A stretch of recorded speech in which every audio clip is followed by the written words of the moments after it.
It was a deadly day in Washington, D.C. Good evening. I'm Mark Martin. And I'm Wendy Griffith. Police confirm at least 12 people died in a shooting at the Washington Navy Yard. Paul Strand has been following the story all day from D.C. and joins us now with more. Paul? Yes, there's so much that's uncertain about what happened here in D.C. today, but we do know this. At 8:20 a.m., numerous shots began to ring through the Naval Sea Systems Command Headquarters building at the Washington Navy Yard along the Potomac River. We're not sure how many gunmen, but we do know that one is dead, and his name is Aaron Alexis, a 34-year-old from Texas who may have snuck into the building with somebody else's ID. And no matter how many gunmen there were, we do know this, their actions sent ripples of panic through the nation's capital. Chaos reigned just a half mile from Capitol Hill as a gunman opened fire in a crowded building at the Navy Yard. And immediately there was an announcement that there was a fire emergency in the building, but our fire wardens came running very quickly, yelling for everyone to get out of the building now, and that's when we started moving. As we were exiting the back door, we noticed him down the hall. He stepped around the corner, we heard shots, and as he came around the corner, he aimed his gun at us, and he fired at least 2 or 3 shots. The gunman's toll was horrendous, as related by the mayor of Washington, D.C. At this hour, it appears that we have at least 12 fatalities, and we're continuing to try to ascertain how serious this situation is, and it doesn't get much more serious than that, obviously. And late in the afternoon, authorities were still trying to determine if this was the case of a single gunman or several. Right now, we have multiple pieces of information that would suggest that we have at least 2 other individuals that were seen with firearms. We know both of those individuals were wearing military-style uniforms. The scene was filled for blocks around with hundreds of police cars, fire engines, and emergency vehicles. I noticed a lot of intersections were shut down, and people were putting their sirens on, and all different types of vehicles, big black SUVs, little white DC government cars, everything in between. President Obama had impromptu remarks even as the situation was unfolding. These are men and women who were going to work, doing their job, protecting all of us. They're patriots, and they know the dangers of serving abroad, but today they face the unimaginable violence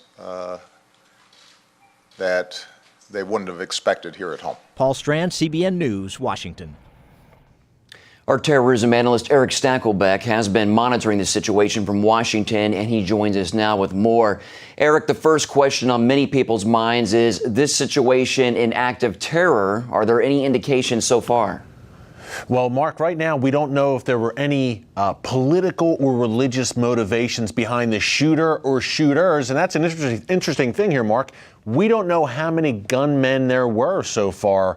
There was at least one, obviously. There may be as many as 3. Just so many questions right now, Mark. But look, when you're talking about political or perhaps religious motivations, look at the target, the Navy Yard, a symbol of the U.S. Navy, the U.S. military. A lot of people have gripes against the U.S. military, whether it's Islamic terrorists or other political extremists. The military is often a target. So could it have been a lone crazed gunman? Yes, but the fact that they're saying there may be 2 other people here, Mark, and again, too early to tell if even that's true, but if this is part of a larger conspiracy, there may very well have been a political or a religious motive, and when that is factored in, then it becomes an act of terrorism for sure.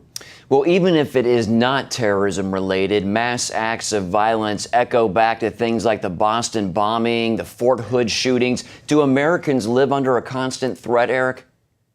I think this is the new normal, Mark, and I hate to say that. I mean, but look, we've had mass shooting after mass shooting, whether it's a deranged gunman like we saw in Newtown killing school children, or whether it's an Islamic terror attack like Boston, like Fort Hood. Yes, this is the new normal for America. It's a sad day for America, Mark, when this isn't. I can't say that this was entirely shocking. It's horrific, shocking in a sense, but in another sense, we see this all too often, these mass shootings.